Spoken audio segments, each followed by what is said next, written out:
Halo semuanya, perkenalkan nama saya Gede Kanapita Gunamulia, saya nomor 9. Kali ini saya akan membuat video edukasi tentang reproduksi. Teman-teman, apakah teman-teman sebelum tahu apa itu reproduksi? Reproduksi adalah proses biologis suatu individu untuk mencapai individu baru. Adapun tujuan dari reproduksi tersebut adalah untuk menghasilkan keturunan dan melestarikan keturunan. Organ reproduksi pada manusia dibedakan menjadi dua, yaitu organ reproduksi pria dan organ reproduksi wanita. Perkenalkan, nama saya Ana Agung Gede Pardisita Putama Kandia, nomor saya 1. Di sini saya ingin melanjutkan edukasi dari teman saya. Di sini saya ingin menjelaskan tentang organ reproduksi pria. Organ reproduksi pria dibedakan jadi dua bagian, organ bagian luar dan bagian dalam. Yang pertama saya ingin menjelaskan tentang bagian luar terlebih dahulu. Bagian luar terdiri dari penis dan skrotum atau kantong pelir. Penis merupakan bagian reproduksi pria yang sangat penting bagi laki-laki atau pria, berfungsi untuk memasukkan sperma ke dalam saluran bagian reproduksi wanita. Sedangkan skrotum berfungsi untuk melindungi testis. Dan yang kedua ada bagian dalam. Bagian dalam terdiri atas testis, saluran kelamin, dan kelenjar kelamin. Yang pertama ada testis, berjumlah sepasang dan bentuknya oval yang berfungsi untuk memproduksi sperma.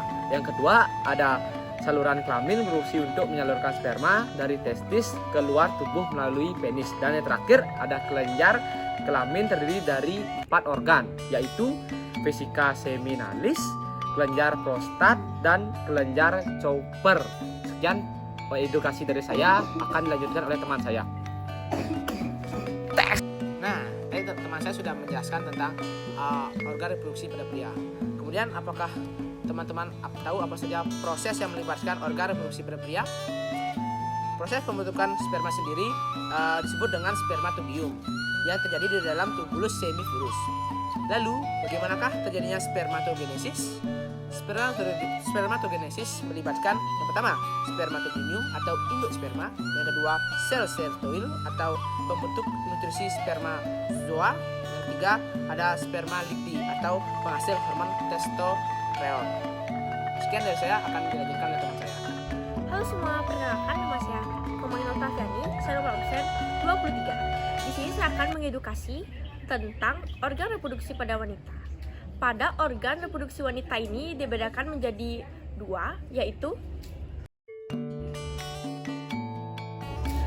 jadi di sini saya akan menjelaskan tentang bagian luar. Terdiri dari beberapa jenis, yaitu ada berbentuk segitiga yang berfungsi untuk melindungi tulang kemaluan. Pada bagian ini terdapat jaringan lemak, jaringan kulit, dan jaringan ikat, dan akar rambut. Yang kedua ada yaitu bibir kemaluan. Pada bagian ini bentuknya berupa lipatan yang menyerupai bibir. Yang ketiga ada disebut dengan bibir kecil pada kemaluan, berada di sebelah labia mayora, disebut misfi. Pada labia mayora ini tidak punya akar rambut, sedangkan pada labia mayora tidak ada akar rambut. Dan pada labia minora juga punya banyak pembuluh darah. Yang keempat ada yaitu organ seksual yang berada di dalam misfi. Yang kelima ada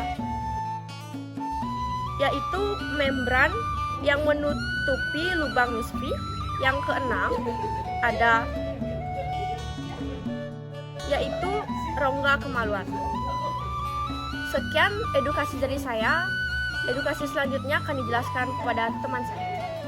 Hai, perkenalkan nama saya Dewa Yudia Christian Dewi, nomor absen 7. Di sini saya akan melanjutkan video edukasi dari teman saya mengenai organ reproduksi wanita pada bagian dalam. Terdiri dari beberapa bagian. Jadi bagian yang pertama itu ada, kalian tahu nggak artinya vagina itu apa? Jadi vagina itu merupakan organ seks pada wanita yang memiliki fungsi untuk sebagai tempat lahirnya bayi dan sebagai tempat untuk berhubungan seks dengan lawan jenis. Yang kedua itu ada uterus atau rahim, itu merupakan tempat pertemuan oviduk kanan dan oviduk kiri. Jadi pada uterus atau rahim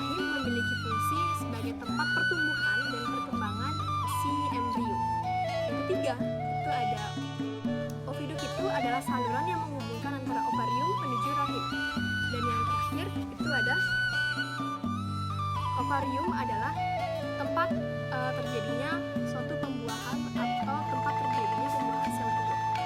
Nah, selanjutnya saya akan menjelaskan mengenai proses yang melibatkan pada organ reproduksi wanita. Ada oogenesis. Kalian tahu kan oogenesis itu apa? Baik, jadi di sini saya akan menjelaskan oogenesis itu adalah pembentukan ovum atau sel telur. Jadi oogenesis itu terdiri dari beberapa tahapan. Yang pertama, itu ada oogonium membelah secara mitosis. Yang kedua, membelah secara meiosis. Dan yang ketiga, itu oosit sekunder akan membelah menghasilkan sebuah ootit yang akan berkembang menjadi ovum atau berkembang menjadi sel telur. Yang keempat, badan kutub primer akan membelah menghasilkan badan kutub sekunder. Dan yang terakhir, ootit akan membentuk sel telur. Sekian dari saya, akan dilanjutkan oleh teman saya. Dah. Perkenalkan, nama saya Nurani Gunawan, nomor 14. Jadi, saya ingin melanjutkan video edukasi dari teman saya. Jadi, ini saya akan membahas siklus menstruasi. Menstruasi atau haid merupakan pendarahan yang terjadi akibat tumbuhnya di sebelah rahim atau endometrium yang banyak mengandung pembuluh darah. Menstruasi terjadi jika ovum atau sel telur tidak dibuahi oleh sperma. Darah keluar melalui serviks dan vagina yang terjadi secara periodik. Menstruasi berkisar 28 hari atau 1 bulan.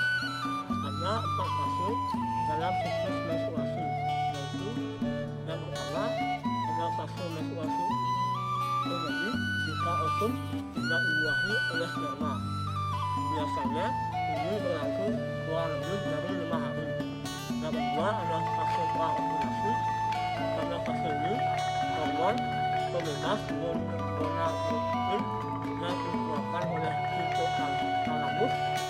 Setelah itu yang ketiga adalah fase ovulasi, adalah fase di mana terjadinya perubahan produksi hormon. Umumnya terjadi pada hari ke-14. Pelepasan oosit sekunder dari folikel disebut ovulasi. Setelah itu fase yang keempat adalah fase pasca ovulasi.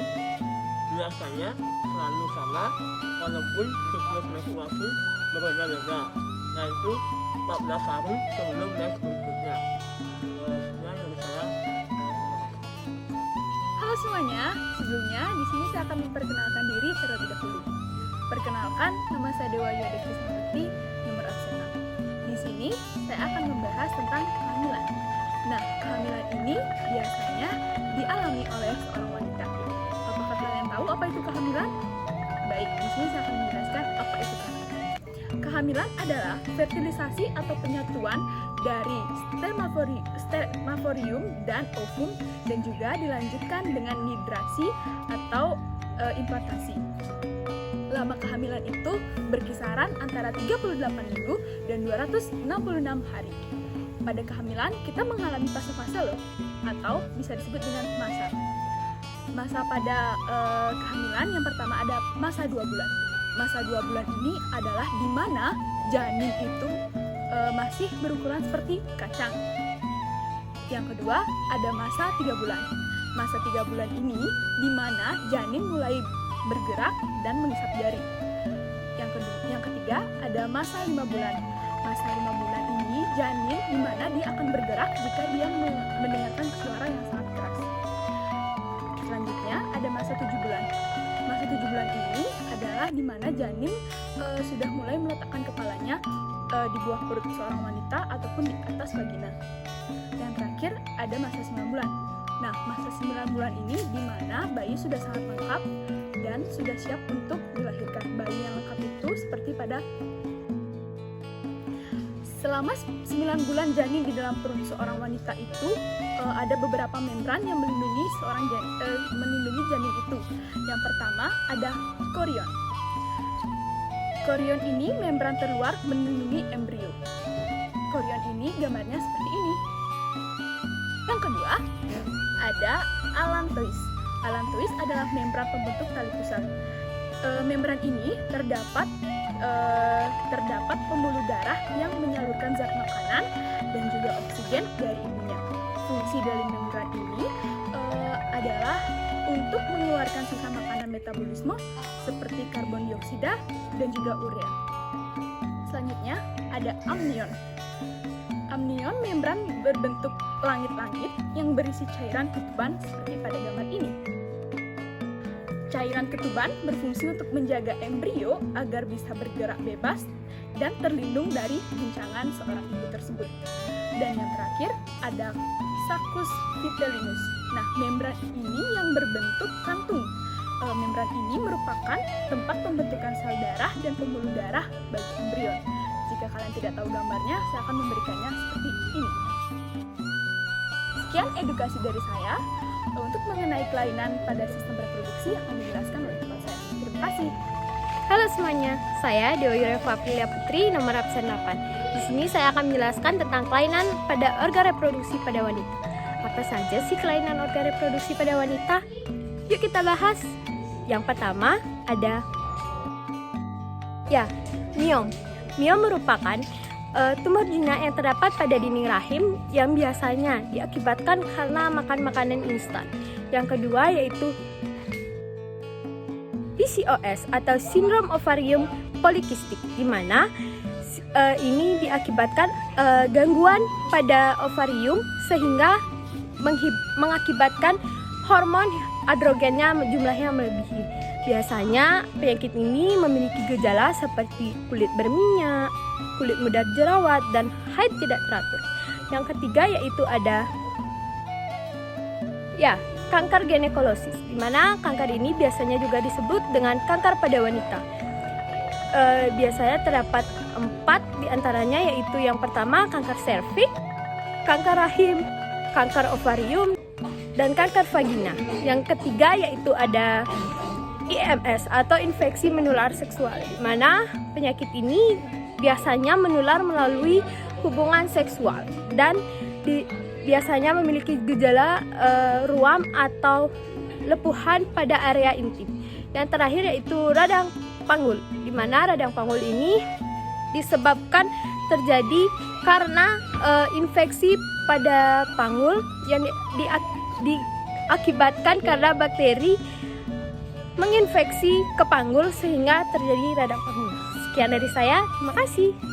Halo semuanya, saya Ideo Gede Eswara Sada, nomor absen 12. Di sini saya akan melanjutkan video edukasi dari teman saya, yaitu kelainan pada pria. Ada 5 bagian. Yang pertama, epididymitis terjadi akibat adanya perendahan pada epididymis, yakni saluran di dalam selotrum yang menempel pada testis. Yang kedua, ada gangguan prostat adalah kelenjar pada sistem produksi yang membungkus saluran kemih atau ultra. Yang ketiga, ada masalah pada penis, yaitu adalah defungsi ereksi, kelainan bentuk penis seperti hipospadia atau penis bengkok, dan kanker penis.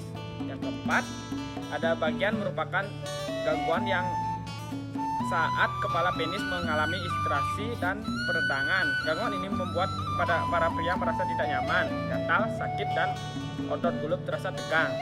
Yang kelima, ada hidrokel, merupakan penyakit yang terjadi pada selotrum atau kantung testis. Kondisi ini menyebabkan selotrum dipenuhi dengan cairan sehingga ukuran membesar. Biarpun tidak berbahaya, hidrokel tentu saja membuat pria menjadi tidak nyaman. Sekian video edukasi dari kelompok kami. Dadah.